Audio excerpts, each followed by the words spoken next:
Ô, gente, no fim da aula passada eu recomendei que vocês assistissem um vídeo muito legal cujo link estava na descrição da videoaula passada. O vídeo que eu recomendei tem 32 segundos, né? E é um ensopado de engrenagens, é muito bacana.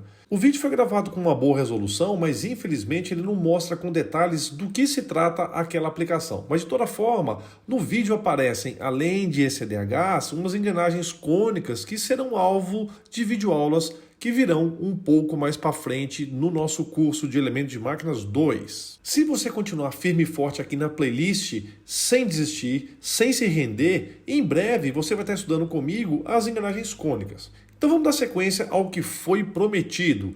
Nessa aula de agora, eu vou abordar com vocês os tipos de engrenamentos e também eu vou apresentar um algoritmo detalhado para você utilizar em projeto de ECDHs. Claro, no finalzinho da aula, né, conforme eu prometi, vou falar um pouquinho mais sobre as engrenagens espinha de peixe. Então vamos lá. Antes de te mostrar quais são os três tipos de engrenamento possíveis, eu quero deixar claro para vocês que os índices 1 e 2 referem-se respectivamente ao pinhão, que é a menor engrenagem, e a coroa, que é a maior engrenagem.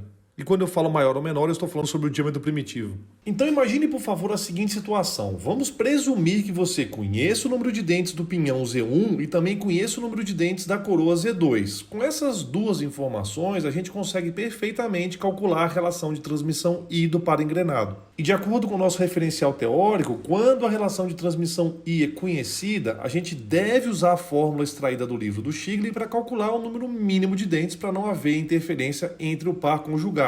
E caso você não conhecesse a relação de transmissão I, daí você teria que usar a regra prática para calcular o Z mínimo. Muito bem, resumindo, parta do pressuposto que você tenha Z1 e Z2 e que você consiga calcular o Z mínimo. Se você comparar o Z1 e ele der maior ou igual ao Z mínimo, e ao mesmo tempo você comparar o Z2 e o Z2 também der maior ou igual ao Z mínimo, você cai em uma situação de engrenamento do tipo zero. Nessa situação, não existe correção das engrenagens. E por isso, a distância teórica entre centros é igual à distância real entre centros. E como não houve mudança, não houve correção nos dentes, o ângulo de pressão no plano transversal vai ser igual ao ângulo de pressão de funcionamento no plano transversal. Tudo isso porque eu já informei a vocês que não houve correção, não teve modificação nem no pinhão nem na coroa. Muito bem, a gente tem um segundo tipo possível de engrenamento, que é quando o seguinte, você compara o número de dentes do pinhão Z1 e esse número de dentes dá inferior ao mínimo que você precisa. Daí quando você compara o Z2 por sua vez dá maior ou igual ao Z mínimo. Quando isso acontecer, você tem que fazer o engrenamento V0. E no engrenamento V0 acontece uma coisa muito curiosa. O que você arranca de uma engrenagem, você coloca na outra engrenagem ou vice-versa. E o fato de você remover algo em uma engrenagem e colocar esse algo em outra engrenagem implica que não exista mudança na distância de funcionamento. Por isso, a distância teórica de funcionamento vai ser igual à distância real de funcionamento. E, igualmente, por causa disso, a gente também não tem mudança no ângulo de pressão. O αT vai ser igual ao α'T. E daí a gente caminha para uma terceira opção de engrenamento, que é uma situação que você, ao comparar o Z1, que é o número de dentes do pinhão, com o número de dentes mínimo, você constata que o seu pinhão tem menos dentes do que o número mínimo de dentes. Isso é um problema. Só que aí quando você faz a comparação no Z2, você também constata que o Z2 é menor do que o número mínimo. Então você está numa situação onde ambas as engrenagens ao mesmo tempo têm seus respectivos números de dentes inferiores ao número de dentes mínimo. E daí, nesse caso, para você resolver o problema da interferência entre os dentes, você tem que partir para o engrenamento do tipo V. E quando você faz um engrenamento do tipo V, acontece uma questão muito interessante em relação à correção de cada uma das engrenagens, porque a correção que for executada no pinhão vai ser diferente da correção que for executada na coroa. E isso vai implicar numa mudança na distância de funcionamento e numa mudança geométrica nos ângulos de pressão. Então essas são as situações possíveis. Só que tem uma classificação adicional que deve ser feita no engranamento do tipo V, porque se a distância real de funcionamento for maior do que a distância teórica de funcionamento, nós teremos um engranamento do tipo V positivo.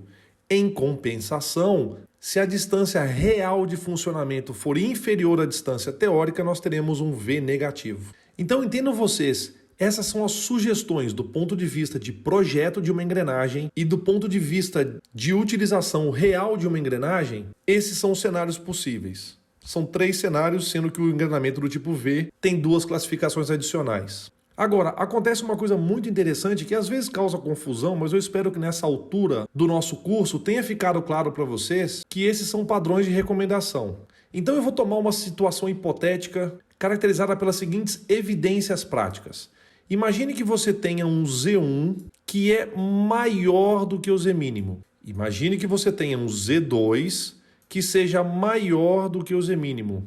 Isso indicaria que você não precisaria fazer qualquer correção nas engrenagens. E se você não precisa fazer qualquer correção nas engrenagens, você tem uma situação de engrenamento zero.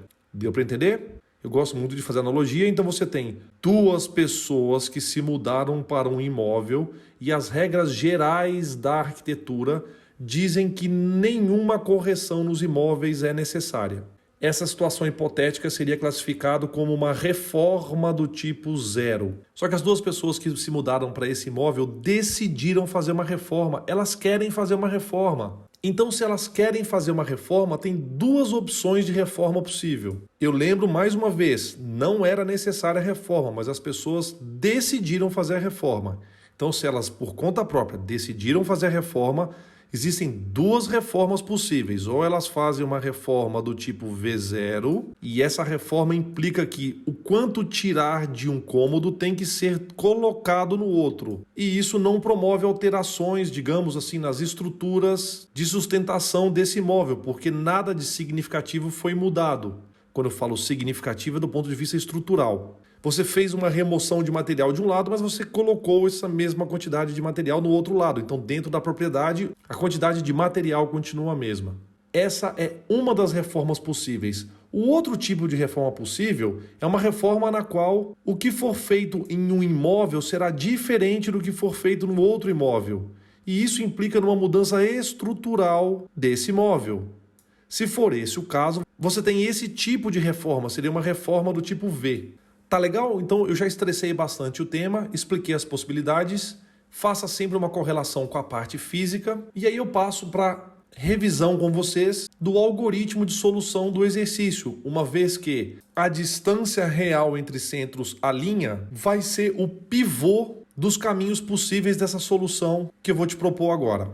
Do ponto de vista de possibilidades, em um enunciado, eu estou te questionando se a distância real entre centros está disponível ou se ela pode ser calculada. Caso a resposta para essa pergunta seja sim, daí eu te questiono: a distância teórica entre centros é igual à distância real entre centros? E novamente você vai ter que responder essa pergunta, que tem 2 possíveis respostas. Caso a resposta seja sim, você terá 2 opções de engrenamento.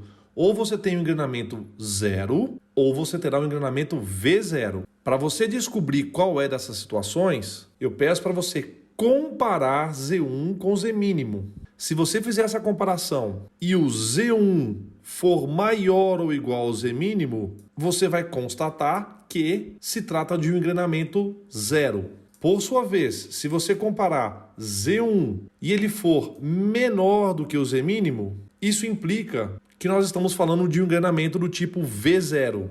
Lembre-se que em ambos os casos o A era igual ao A'.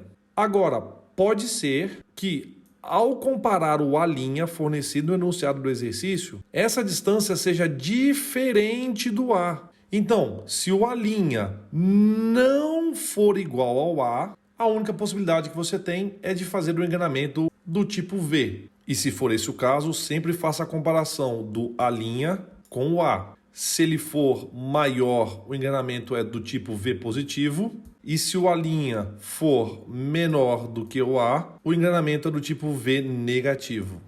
Bacana demais. Agora, existem situações nas quais ou você não foi informado no enunciado do exercício ou a linha não pode ser calculado.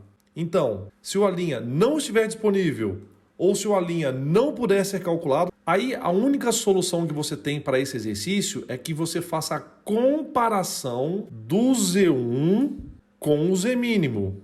E aí a gente incorre em situações muito parecidas. Se o Z1 for maior ou igual ao Z mínimo, você tem que concordar comigo que estaremos tratando de uma situação do tipo de engranamento zero. Agora, se você comparar o Z1 e ele for inferior ao Z mínimo, você não tem elementos suficientes para classificar entre V0 e V. E aí você precisa fazer uma análise mais detalhada no exercício para descobrir qual é o tipo de engranamento sugerido para aquela situação ou até mesmo qual é o tipo de engranamento que foi adotado pela projetista ou pelo projetista naquela situação. E aí, antes de encerrar a aula, eu só quero fazer uma recapitulação porque na videoaula passada eu passei muito rapidamente sobre esse tipo de engrenagem que ela é muito interessante. E eu esqueci de dar algumas informações interessantes do ponto de vista de curiosidade técnica.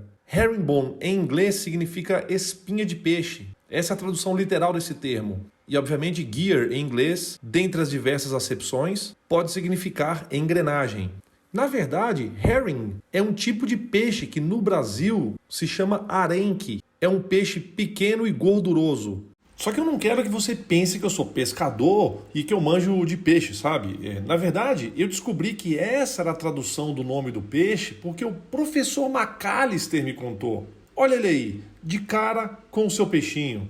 Nessa simbiose, parece que eles foram feitos um para o outro. Gente, aqui, às vezes, o professor McAllister tem dúvidas, né, se ele come o arenque cru ou se come o arenque defumado. E eu tenho a impressão, de vez em quando, que o professor McAllister exibe um comportamento meio que bipolar. Mas pode ser só impressão minha, porque eu não entendo nem de peixe, nem de psicologia. E o ponto interessante desse tipo de engrenagem é que a estrutura de dentes de engrenagens de espinha de peixe nada mais é do que a composição de duas hélices opostas adjacentes, cuja configuração geométrica se assemelha à letra V. E, obviamente, como as engrenagens helicoidais, as engrenagens de espinha de peixe têm um engrenamento progressivo durante a rotação e isso acaba distribuindo melhor a carga de trabalho e também proporciona uma operação muito mais silenciosa. E daí a gente tem uma vantagem muito importante que eu já comentei com vocês anteriormente, que por conta dessa estrutura de dentes, as engrenagens de espinha de peixe anulam aquele impulso axial que é típico das engrenagens helicoidais. Tá legal? Então agora sim, acompanhe na próxima videoaula que nós vamos fazer um exercício de aplicação.